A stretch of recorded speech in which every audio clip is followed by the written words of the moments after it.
সূর্য ডুবে দূর পাহাড়ে রঙিন স্বপ্ন আঁকিয়ে আকাশে নতুন পথে নতুন আশা দূর দিগন্তের ভালোবাসা ভ্রমণ মানে মুক্ত বাতাসে। হ্যালো এভরিওয়ান, আসসালামু আলাইকুম। ছাটগাঁয়ে কানিজ থেকে আপনাদের কানে যাবো আবার চলে আসছে একটা ব্লগ ভিডিও নিয়ে।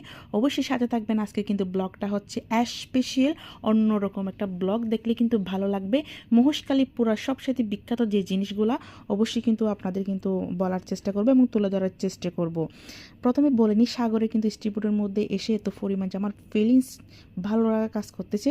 তবে যত ভালো লাগা কাজ করুক না কোনো একটা ভয়ও কিন্তু কাজ করতেছে, কারণ যেহেতু বৃষ্টির দিন, যে কোনো মুহূর্তে যদি বৃষ্টি আসে আমরা কিন্তু বৃষ্টির মধ্যে কিন্তু পুরাই কিন্তু ভিজে গিয়ে যাবো। কারণ এখানে এমন কোনো ছায়া নাই যে বৃষ্টি আসলে আমরা ছায়াতে যাব। তবে আমরা দুইটা কাজিন ছিলাম, যেহেতু ফার্স্ট টাইমে কিন্তু কেউ কোনো একটা ছেলে আপনাদের ভাইয়া নেই, যেহেতু বা কেউ আমাদের পাশে নেই, আমরা দুই বোন। তবে আমাদের ওপারে কিন্তু আমাদের একটা ভাই রেখে দিয়েছি। আমরা ওখানে সব কিছু কিন্তু রেডি করে আমরা 3 নম্বর গেট থেকে কিন্তু স্টিবুটে উঠেছি।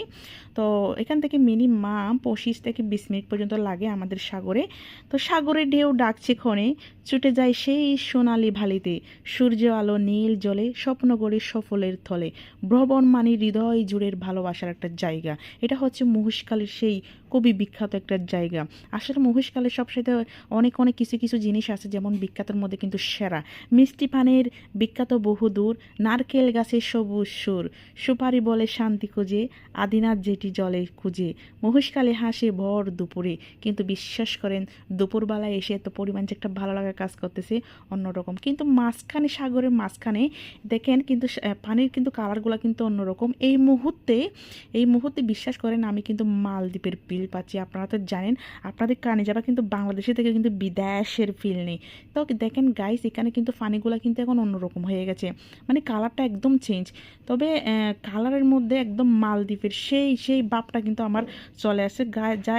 যাই হোক গাইস, কারণ ভাবতে তো কোনো কিছু লাগে না। তবে আমার যে এত পরিমাণ যে ভালো লাগা কাজ করতেছে এখানে এসে, একবার হলে কিন্তু আপনারা পরিবার নিয়ে আসবেন, এখানে ঘুরবেন। আসলে পর্যটক এলাকার মধ্যে যত ঘুরবেন ততই কিন্তু ভালো লাগা একটা কাজ করে।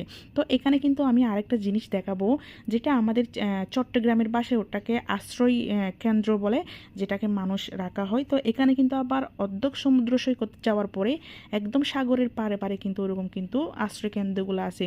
তো দুঃখের বিষয় হলো, এখানে এসে কিন্তু আমাদের ভাইয়ার কিন্তু গাড়িটা কিন্তু স্টপ হয়ে গেছে একদম। কিন্তু আমরা সাগরের মাঝখানে এখন বর্তমানে একটা আরও বেশি বই লাগা কাজ করতেছে, যেহেতু আমার বোন কিন্তু সে কিন্তু খুব মানে একটা বই লাগা, আমার কিন্তু বই লাগতেছে না, যেটা বলতে গেলে বই লাগলেও আমি তাকে দেখাতে পারতেছি না।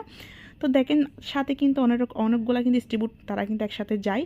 তো কিন্তু ওয়েদারটা দেখেন অন্যরকম, আকাশের ভিউটা কিন্তু সেই লেভেলের ছিল গাইস। তো এখানে মিনিমাম 10 জন তোলা যায় স্টিবুটের মধ্যে, তারা 9 জন 10 জন ওভাবে তুলে।